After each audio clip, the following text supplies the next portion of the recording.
여러분 수산물 좋아하시죠? 수산물.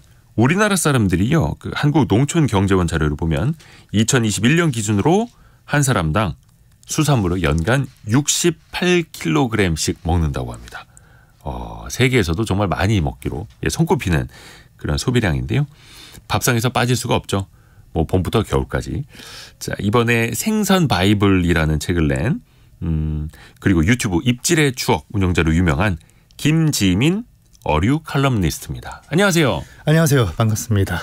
저는 이제 이 생선 쪽 관심이 잘 없어서 몰랐는데 예. 굉장히 유명한 분이더라고요. 아닙니다. 아직은. 영광입니다. 아유, 고맙습니다. 제가 이제 김지민 작가님을 모셨으니까 첫 번째 질문은 이제 국가 경제로 보나 세계적으로 보나 가장 중요한 질문부터 드리겠습니다. 네. 지금 제일 맛있는 생선이 뭡니까? 오늘 겨울이다 보니까 너무너무 많은데 예. 그중에서도 제가 한 5가지를 추려왔어요. 예. 접근성과 가성비를 좀 고려해서. 예. 네, 첫 번째는 숭어라고 들어보셨나요? 숭어. 예. 예, 숭어 횟감으로 많이 유명하죠. 근데 이게 이제 겨울에 가장 맛있을 때인데 사실 숭어는 겨울과 초봄을 제외하고는 좀 맛이 좀 많이 떨어진다라고 인식을 많이 하거든요. 그래서 지금 드시는 이 숭어가 가장 찰지고 또 쫄깃쫄깃하고. 겨울에. 그렇죠. 겨울 숭어. 여름 숭어는 개도 안 먹는다는 속담이 있는데. 아, 그래요? 예, 겨울만 되면은 그 약간 이상하게 냄새가 났던 그런 잡내 같은 것도 싹 사라지고. 겨울에는. 예.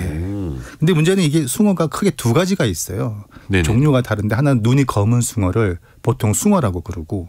눈이 검어요. 예. 또 눈이 또 노란 숭어가 있습니다. 네. 횟집 수조로 보면은 그게 이제 가숭어라고 하는데 예. 이게 또 숭어가 부르는 지역에 따라서 이름이 또 다릅니다. 그래서 눈이 검은 숭어는 표준명은 숭어지만 뭐 감숭어, 뭐 개숭어, 보리숭어라는 말로 많이 불리고요. 네. 눈이 노란 숭어는 뭐 밀치, 참숭어란 말로 많이 불리고 있죠. 이게 되게 헷갈려요. 그러게요. 근데 이게 맛이 좀 달라요? 맛도 좀 차이가 있습니다. 숭어 같은 경우는 식감이 되게 사각사각거리고 단맛이 좋은데 배고파라. 네. 예, 가숭어는 또 지방이 있어서 이건 또 양식이 또 많이 나와요. 그래서 지방이 많고 고소한 맛이 특징이죠. 저는 아주 한 몇 년 됐는데 한 5년 전쯤 코로나 전에 그 겨울철 숭어잡이 이거 간 적이 있었거든요. 얼음 낚시. 예. 예, 한 마리도 못 잡고 네. 예, 주변에서 불쌍하다 몇 마리 이렇게 주시던데. 아마도 그거는 숭어가 아니라 송어일 겁니다. 송어예요? 예, 얼음에 사는 건요. 그 민물고기죠. 숭어랑 송어랑. 그렇죠. 숭어는 바닷물고기고. 예, 배우면 됩니다. 예, 맞습니다. 그 숭어 같은 경우 그러면 가격은 어느 정도 나요? 다른 일반 생선회보다 좀 저렴한 게 특징인데 보통 저렴할 때는 킬로그램당 15,000원. 한 마리가 한 1kg가 나와요. 그게 15,000원인데 최근에 가격이 많이 비싸졌어요. 그래서 한 2만 원, 심지어 뭐 2만 5천 원 이상 부르는 곳도 있긴 합니다. 그러면 그 정도 가격이면 다른 생선에 비해서는 그래도 한 30% 정도 저렴하다라고 보시면 되겠습니다. 그리고 그 겨울에 또 항상 방어 이야기 나오지 않습니까? 그렇죠. 방어가 좀 이렇게 큰 생선이죠. 보통은 한 1m 넘게 자라는 대형 생선인데 예. 그래도 주로 잡히는 것은 한 50cm에서 80cm까지 이때가 가장 많이 잡히죠. 이것도 종류가 좀 있나요? 방어는 뭐 한 종류입니다. 예, 뭐 비슷한 종류로 부실이라는 종류가 있고 예. 또 잿방어라는 종류가 있는데 그래도 뭐니 하면 겨울에 가장 사람들이 선호하는 게 이제 방어.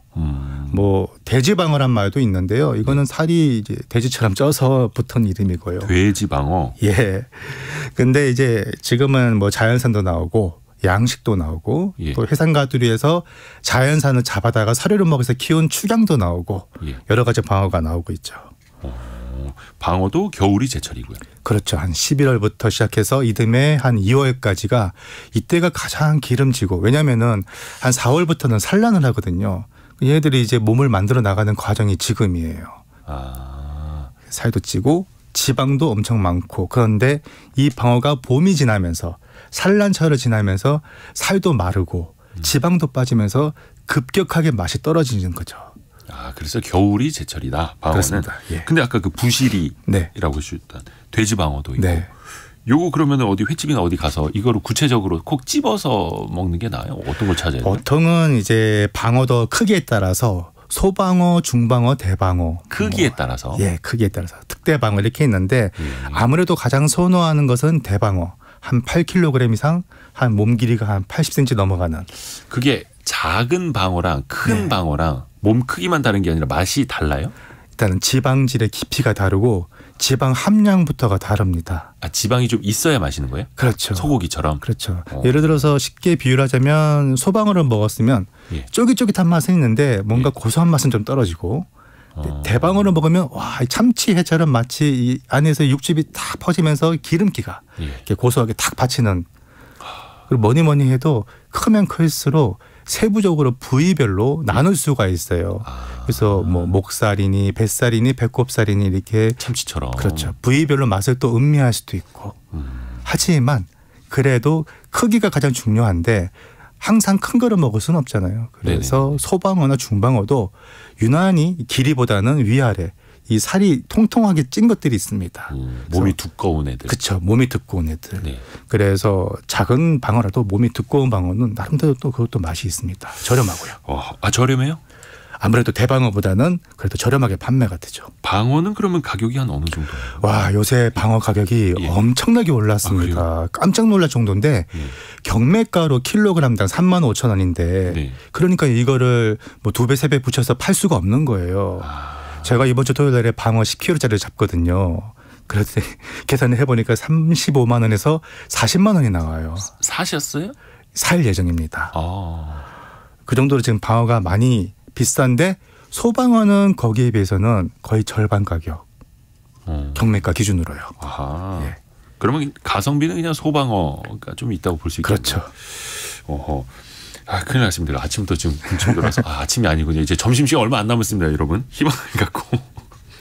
근데 국민 생선 하면은 고등어를 빼놓을 수가 없겠죠. 고등어는 또 이제 요리해서 먹는 방법도 굉장히 다양하고 이거 고등어도 또 종류가 많이 있네요. 참고등어, 망치고등어 등등. 예. 야, 이게 정말 세상에는 모르는 게 정말 많습니다. 원래 중요한, 우리는 이제 고등어하고 알고 먹었는데 예. 사실은 종류가 좀 다릅니다. 참고등어, 일반 고등어죠. 그리고 또 망치고등어라는 종이 있는데 시장에는 이게 보면 배에 자글자글한 점들이 있어요. 자세히 보면요. 예. 그래서 이거를 점고등어라고 합니다. 이 둘은 종류가 다르고 또 하나는 이제 노르웨이산 고등어 많이 들어오죠. 네. 이건 이제 대서양 고등어라는 종인데 이 종도 이제 최근에 수입 많이 돼서 들어오고 있고요. 근데 이제 굳이 추천을 하자면은 아무래도 이제 뭐 참고등어 배에 은백색에 아무런 점이 없는 보통 이게 표준적인 고등어죠. 이 고등어를 드시는 게 맛이 있고 점고등어 같은 경우는 살이 좀 무르고 조림용으로 조금 어울리는데 여름에 오히려 지방이 많이 오릅니다. 점고등어가요? 그렇죠. 아까 그 망치고등어라고 맞습니다. 하는 점고등어. 이게 한 6월부터 한 9월 말까지 이 시기에 이 점고등어를 큰 거를 또 먹어보면은 생각보다 기름지고 맛있는데 그 시기를 제하면은 대부분은 그냥 일반 고등어, 참고등어 아니면은 노르웨이산 고등어도 좋은 대안이 되겠죠. 근데 이게 주부님들이 고등어를 사실 때 그런 걸 이제 구분을 하면서 사시게 되나요? 사실 구분해서 구매하시는 분들은 거의 없고 네, 그냥 고등어 이거는 주세요. 그렇죠. 시장에서나 식당에서 구분을 해서 팔아야 되는데 또 이게 또 그렇지가 않아요. 원산지로만 구분해 놓습니다. 그렇죠, 그렇죠. 그래서 그 노르웨이산 고등어 네. 굉장히 많이 들어오고 있고 예. 혹시 고등어도 이런 거는 절대 사면 안 된다 이런 게 있습니까? 일단 고등어는 살아서도 부패한다는 말이 있듯이 살아서도 부패한다고요? 그렇죠. 그만큼 신선도 저하가 굉장히 빠른 생선입니다. 아, 그래요? 그래서 일단은 뭐 생물 고등어, 그러니까 죽은 고등어를 사시더라도 신선한 걸 사야 되는데 예. 이게 이제 고등어 산지라고 할 수 있는 뭐 포항이나 부산에 있는 재래시장은 상관이 없는데요. 네. 서울이나 내륙 지방에 이 대형 수산시장이 아닌 동네에 있는 재래시장에서 가끔 일부 좀 한 2, 3일 지난 그 조금 선도가 많이 떨어진 고등어를 판매하는 경우가 덜어 있습니다. 아, 이게 2, 3일만 지나도 안 된다. 그렇죠. 그 같은 경우 생물 고등어라고 파는데 잘 보면 눈빛이 이제 눈동자가 투명하지 않고 아주 탁해 있고 핏기로 뭐 머금어 있다거나 그리고 또 배 항문 쪽에 진물이 나거나 또 배 부분을 눌러보면 물컹물컹합니다. 내장이 녹아서 흐물흐물해진 거죠. 그런 고등어, 그 꼬리 지느러미 좀 말라 있거나 딱 봐도 색깔이 선명하지가 않고 이제 그 줄무늬 등에 있는 줄무늬가 굉장히 흐릿하고 광택도 떨어져 있다. 그러면 생물 고등어라는 말에 현혹하지 말고 그런 고등어 가능한 피해 주시고 오히려 그럴 때는 차라리 급냉한 고등어, 냉동 고등어가 훨씬 낫다는 거죠. 아하. 아, 이거 고등어 얘기하니까 지금 7007님은 고등어회에 소주 한 잔 생각난다고 지금 오전부터 큰일 났네. 아, 박미영님은 그 고갈비 좋아한다고 하셨는데 예. 이 고등어 구운 걸 고갈비라고 그렇죠. 하죠. 이거를 왜 갈비라고 해요? 그냥 이게 가시 통째로 잡고 예. 뜯어 먹거든요. 아, 갈비처럼 마치. 갈비처럼 뜯어 먹는 예. 그 막 만화 영화에 나오는 그런 느낌으로요. 그렇죠. 아, 큰일 났네. 배고파. 생선은 또 손으로 자꾸 뜯어야 또 제맛 아니겠습니까? 그리고 요즘에 오징어가 금징어가 됐다 하더라고요.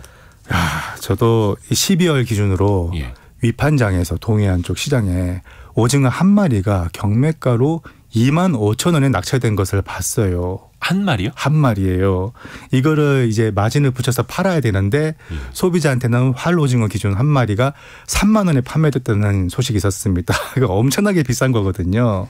보통 오징어가 가장 많이 나는 철이 여름에서 가을 사이인데 네. 이때 예전에는 활고등어, 활오징어 예. 10,000원이면 한 4-5마리 정도 샀었거든요. 예. 지금은 한 마리에 막 2만 원 넘어가니까. 그러니까 많이 안 잡혀서요. 그렇죠. 근데 가장 큰 원인은 네. 뭐 남획도 있고 여러 가지 원인이 있지만 최근 50년 동안 이제 큰 틀의 변화에서 살펴봤을 때는 아니나 다를까 역시 기온 상승, 아. 지구 온난화와 관련이 있습니다. 수온이 올라가서. 그렇죠. 근데 오징어 같은 경우는 수온이 너무 차지도 너무 따뜻하지도 않은 적당한 수온에 어장이 형성이 되는데 이게 뭐 겨울에는 극단적으로 수온이 차가워지고요. 또 여름부터 가을, 지금은 초겨울까지도 바다가 더우니까 오징어가 이 적정한 수온을 찾아서 이동을 하는 거죠. 그러니까 이 근해에 형성되어 있던 오징어 어장이 점점 멀어지고 있고 이게 도대체 어디에서 어장이 형성되는지도 모를 정도로 지금 많이 와해가 된 거죠. 예전에 동해안 가면 그 밤에 오징어잡이 어선 그 본 것도 굉장히 이제 멋있었는데 그렇죠. 그 어선들이 더 멀리 어렵게 더 나가야 되는 건데 나가야 되고 찾아야 되고. 이게 참 이게 수온 올라간다는 이 얘기가 이게 뭐 한두 가지 문제를 일으키는 게 아닌데 오늘 이제 수산물 이야기하고 있으니까 네. 앞으로 오징어처럼 우리가 보기 드문 생선이 될 것이다. 혹시 또 어떤 게 있을까요? 미리 좀 먹어놓게요. 예. 지구 온난화 때문에 수온 상승으로 인해서 사라질 만한 어종들이 대부분일 텐데요. 주로 이제 한류성 어종이죠. 명태나 대구나 뭐 도루묵, 이면수어, 양미리 같이 찬물에 서식하는 최근엔 또 삼식이라고 아주 못난이 생선이 있는데 예. 이것도 동해안에서는 갈수록 씨가 마르고 있다고 합니다. 많이 잡아서도 하지만 또 기온이 많이 올라가서 수온이 올라가서 사라지고 있는 것도 있죠. 그렇죠. 요즘에 뭐 명태는 거의 보기가 힘들다라고 하고요. 이게 이제 멸종된 것이 아닙니다. 수온이 따뜻하니까 딴 데로 가버린. 점점 북쪽으로 올라가고 있는 거죠. 아, 그래요. 삼식이는 이름이 왜 삼식이에요? 뭐 캐릭터 이름도 아니고. 이제 뭐 사람 이름을 대충 정겹게 붙인 것으로 보이는데 삼식이 닮았다고 해서 못생겼어요, 생선이? 약간 이제 두꺼비 같이 생긴 그런 못난 생선인데 대부분 그런 생선들은 예. 탕감으로 굉장히 맛있습니다. 아, 못생긴 생선이 탕으로는 맛있다. 왜냐하면 그만큼 대두 얼굴이 대가리가 크고 예. 골격이 좀 억센 애들이 대부분 그렇거든요. 우럭. 아기도 그렇고요. 이런 것들이 보면 아기탕, 탕감을 했을 때 뼈에서 육수가 아주 맛있게 우러나니까 네네네. 예, 육수용으로 많이 선호가 되죠. 야, 지금 어류 칼럼니스트 김지민 작가님과 함께하고 있는데 그냥 여쭤보면 다 나오네요. 야, 괜히 100만 유튜버가 아닙니다. 그러면 여기서 또 궁금한 거 조금 요즘에 이제 물가가 많이 올라서 인플레이션 때문에 조금 값싸게 그래도 맛있게 즐길 수 있는 생선, 가성비 좋은 생선은 어떤 게 있을까요? 딱 두 가지를 꼽을 수 있는데요. 예. 극단적으로 가성비가 있는 생선이 있습니다. 한 마리에 230원, 예? 1kg에 7,000원인데요. 뭐 멸치 아니에요? 양미리라는 생선입니다. 양미리. 예전에는 양미리가 너무 흔해서 예. 정말 그 천대받을 정도로 너무 흔하니까요. 지금 먹거리가 워낙에 풍족한 시대잖아요. 예. 굳이 양미리까지 찾아 먹어야 하냐 해서 어부들이 하소연을 합니다. 양미리 잡아도 뭐 기름값도 안 나오고 팔리지도 않고 헐값에 판매되니까요. 근데 이게 이제 한번 홍보가 되기 시작하고 하니까 사람들이 이제 찾아 드시는데요. 이 양미리가 생각보다 굉장히 겨울에 맛이 좋습니다. 그래요. 이거 먹는 방법이 되게 다양하죠. 사실은 그렇죠. 보통 이제 지금이 산란철이에요. 보통 보면은 알이 많이 들었습니다. 근데 이거를 잡아다가 끈에 엮어서 말린 것을 1년 내내 판매되거든요. 이거를 또 구워 먹고 졸여 먹는데 말렸던 거를 그쵸. 조리해서 먹을 수가 있는. 그렇죠. 근데 제가 지금 말씀드리는 것은 이 말린 양미리가 아니라 지금 시기에나 잡히는 이제 생물 양미리죠. 네네네. 햇 양미리라고 해야 되는데 이게 살이 엄청나게 부드럽고 입안에서 녹습니다. 여기 양미리 크기가 조금 뭐라 해야 돼? 한 10cm 정도 되나요? 작은 것은 10cm, 예. 큰 것은 한 20cm가 넘어갔죠. 그런 것도 있어요. 그렇죠. 그래서 이거를 잡아다가 석쇠, 연탄불에 이제 바로 즉석에서 구워 먹거나 뭐 졸여 직화구이. 먹거나 그렇죠. 큰일 났습니다. 지금 뱃속에서 이제 꼬르륵 소리가 마이크 타고 들어간 것 같은데. 예. 근데 이게 양미리도 암컷, 수컷 맛이 달라요? 예, 그렇습니다.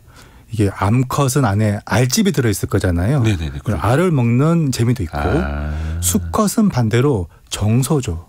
정소일이라고 하는데 예. 보통 암컷이 알을 낳게 되면 그 위에 수컷이 정액을 뿌리면서 방정을 합니다. 네네네. 그래야지 이 알이 착상이 되는 거거든요. 네네네.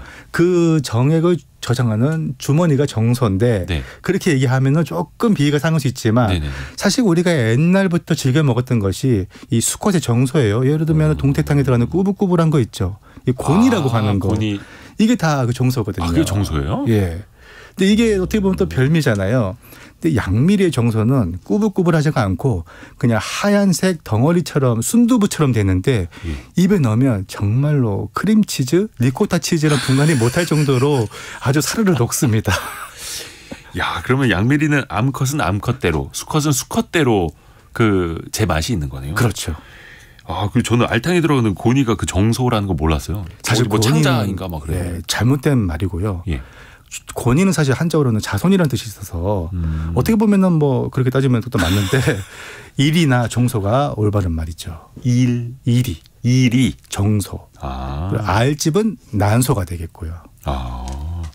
알탕도 참 맛있는데 그 알탕에 들어가는 알은 누구 알이에요, 그게?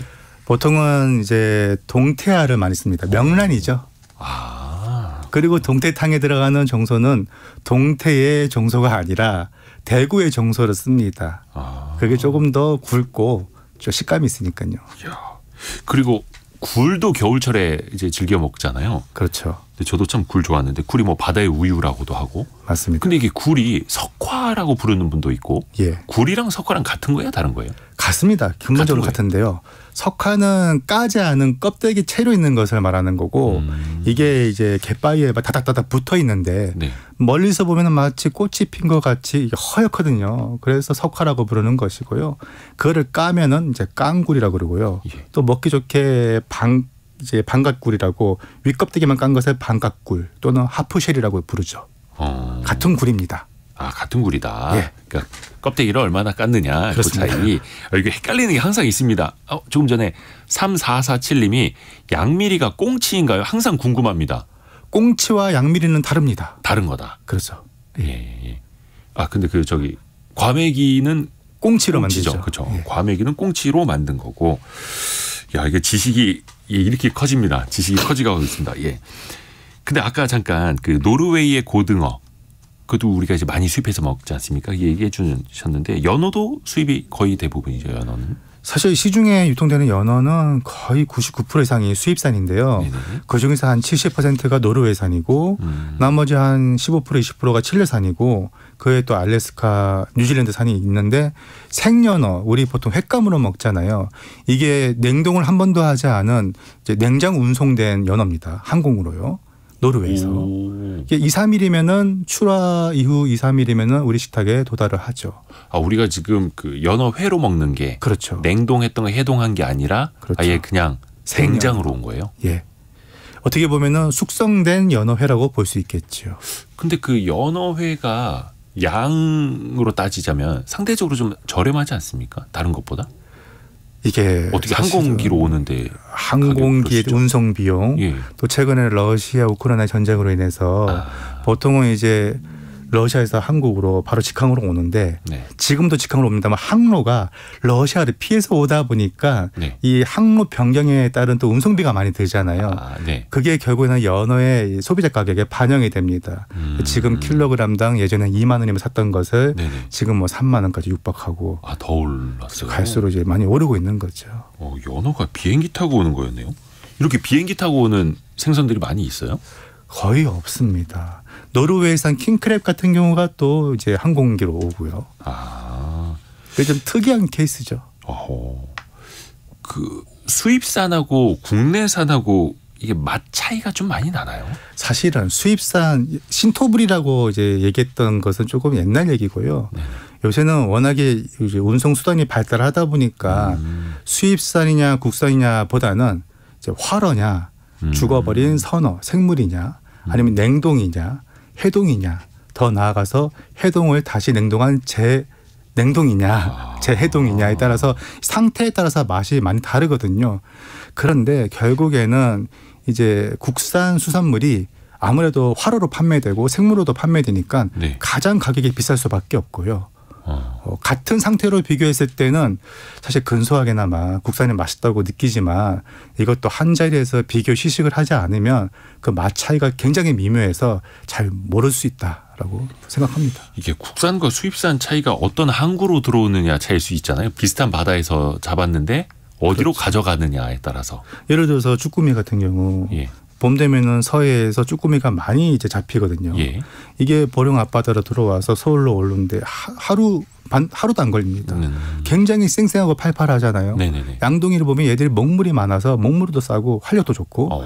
근데 같은 서해에서 받았는데 중국어선 잡으면 중국 그 국적이 되는 거잖아요. 그러면 그거는 우리나라로 들어온 게 아니라 중국의 항을 거쳐서 거기서 위판되고 분류돼서 다시 이제 인천으로 들어와야 되는데 그 이동 경로가 멀잖아요. 그래서 애들이 살아있어도 활력이 떨어지죠. 그러니까 뭐든지 수산물은 이 거리에 따라서 활력과 신선도가 비례하게 이제 떨어진다 보시면 됩니다. 거리와 시간. 그렇죠. 거기에 따라서 이제 가격도 달라지는 거겠네요. 그렇습니다. 그런데 이제 보통 잡자마자 바로 배에서 손동을 해요. 이제 수입산이나 원양산은. 배에서 그냥 얼려버리는. 그렇죠. 그렇게 되면은 그게 가장 신선도를 가장 확실하게 보존할 수 있는 방법이 되겠죠. 그 같은 경우는 수입산이라도 충분히 싱싱하게 드실 수가 있는 거죠. 참치처럼. 그렇죠. 배에서 그냥 얼려버리는 그런 생선 종류도 많이 있어요? 굉장히 많습니다. 뭐 오징어, 원양산 오징어도 그렇고요. 동태, 명태 이런 것도 바로 배에서 얼려버리죠. 전 항상 궁금했던 게 과연 이 양식과 자연산을 눈을 감고 뭐 이렇게 메뉴판 안 보고 먹어보면 과연 이걸 구분을 할 수 있을까? 전문가시니까 우리 김지민 작가님은 구분이 되십니까? 예전에 한번 이거와 관련해서 실험을 했어요. 예, 막 블라인드 테스트 같은 거. 네, 했습니다. 자연산 광어와 자연산 양식 광어를 예. 한 자리에 놓고 이제 눈을 가리고 먹었는데 네. 저는 여러 번 먹었는데 여러 번 다 알아맞혔습니다. 근데 그 미묘한 차이를 포인트만 짚어주면은 뭐 굳이 미식가가 아니더라도 한 자리에서의 그 미묘한 맛을 캐치하는 것이기 때문에 웬만하면은 알아맞추기가 쉽다. 그런데 우리는 사실 서로 다른 환경에서 각각 먹게 되잖아요. 네. 그러면은 그 맛 차이를 알기란 사실상 불가능하죠. 어떤 진짜 완전 테스트하는 조건이라면. 그리고 맛에 대한 포인트를 알려주면 그것을 토대로 해서 이제 유추를 할 수가 있는데 그게 아닌 이상은 사실상 어렵다고 봐야 됩니다. 그래요. 6883님. 회 전문가 나오셨으니까 궁금한데요. 초밥을 자주 먹는 편이래요. 초밥은 보통 이제 숙성한 회를 올린다고. 맞습니다. 요거는 익히지 않은 생선인데 괜찮습니까? 해충약을 정기적으로 먹어야 할까요? 예. 그런 질문인데. 일단은 기생충에 대한 걱정도 많은데 예. 사실 기생충은 숙성 여부에 따라서 생기고 안 생기고가 아니라 원래 자연산 같은 경우는 내장에만 있습니다. 내장에만. 그렇죠. 그럼 전처리 과정, 즉 배를 가르고 내장을 이제 손질을 하잖아요. 네. 그 과정에서 대부분 다 제거가 되니까 우리가 싱싱한 활어를 손질해서 먹는 것은 감염 확률이 떨어진다고 보면 되고요. 그리고 사실 결정적으로 우리가 먹는 회는 초밥이라 할지라도 90% 이상이 다 양식입니다. 예. 양식은 먹이 사슬이 아니라 사료로 먹고 자라잖아요. 그렇기 때문에 사실 기생충 감염이라는 게 이 먹이 사슬에 의해서 보유를 하는 것이라 사료로 먹고 자라는 양식에는 거의 없다고 봐야죠. 그래요.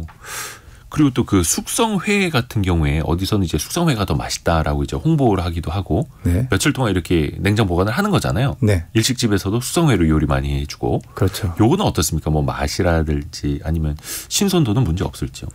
사실 이거는 어종과 크기에 따라서 활어회가 더 적합한 어종이 있고 또 숙성회가 더 맛있는 어종이 있는데 가장 중요한 핵심은 살아있을 때 단칼에 즉사를 하고 신선할 때 이제 제대로 된 환경, 제대로 된 온도에서 통제를 얼마나 잘하느냐에 따라서 숙성의 퀄리티가 달라집니다. 네. 예를 들어서 뭐 실온에 방치하거나 뭐 한두 시간 있다가 늦게 냉장고에 집어넣은 경우는 이게 숙성이 제대로 되지가 않거든요.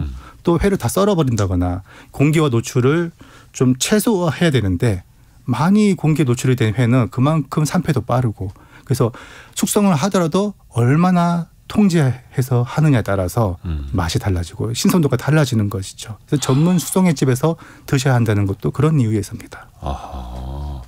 제가 김지민 작가님 말씀 듣다 보니까 저도 이제 많이 배우게 되는데 작가님 어제 돛돔 드셨죠? 지금 눈이 동그래지셨습니다. 올해 초에 먹었습니다.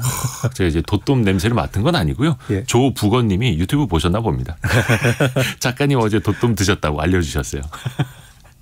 그래서 이제 일거수일투족을 많은 네. 분들과 구독자분들과 또 함께하고 계시는데 요즘에 많이 네. 그런 분들 이제 그 질문하셨을 것 같아요. 일본산 수산물 괜찮으냐?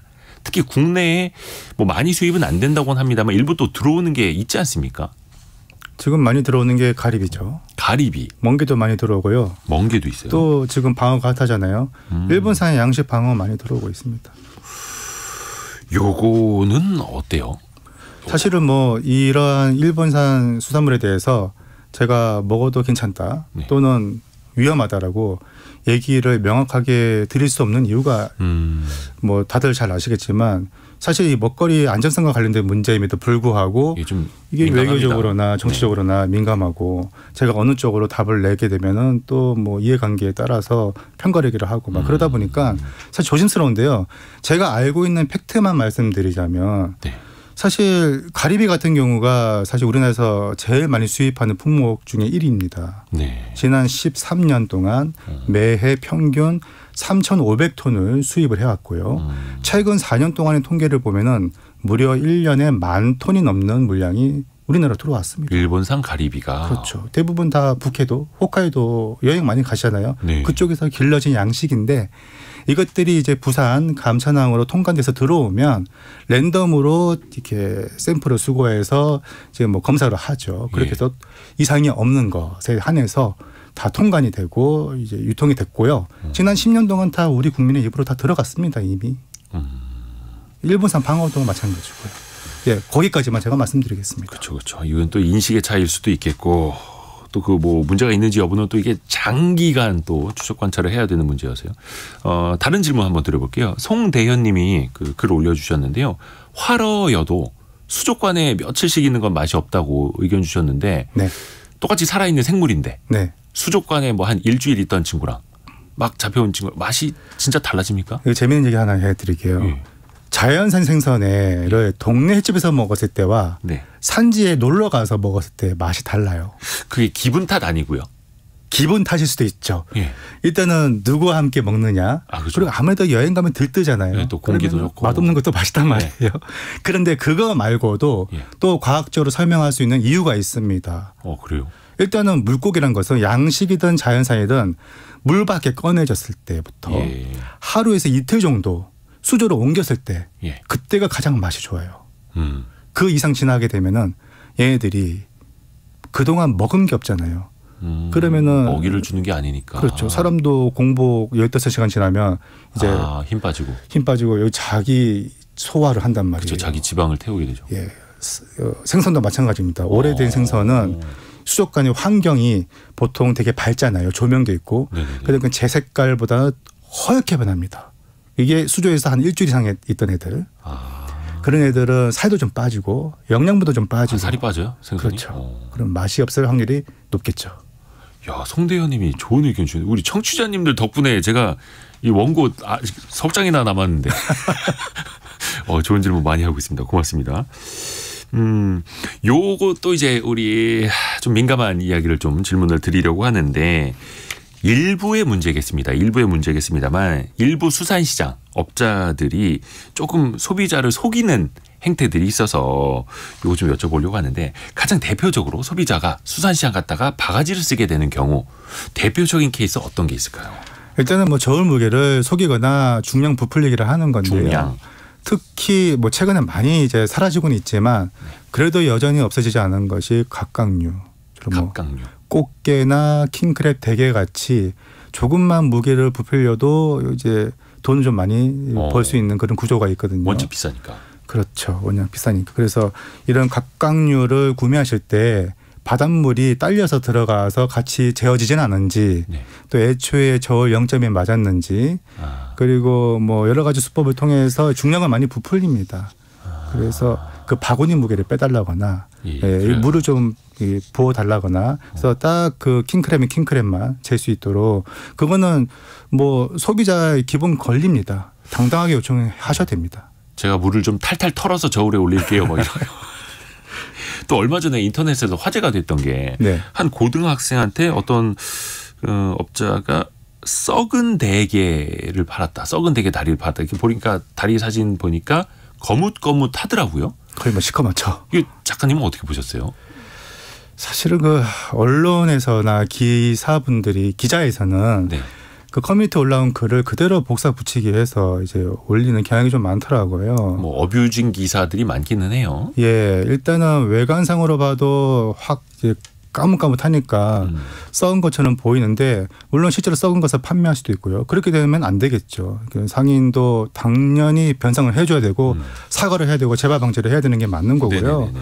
분명히 잘못된 판매 행태입니다. 그런데 이제 누리꾼들은 서로의 자잘못과 뭐 책임 소재를 가르는 거에 너무 이게 좀 거기에 신경을 많이 쓰시는 것 같더라고요. 그렇죠. 근데 사실 이게 사건의 본질이 이 까맣게 된 이유를 일단 알아야 되는데 썩어서 된 것도 있지만요. 썩은 것과 별개로 흑변 현상이라고요. 흑변. 예.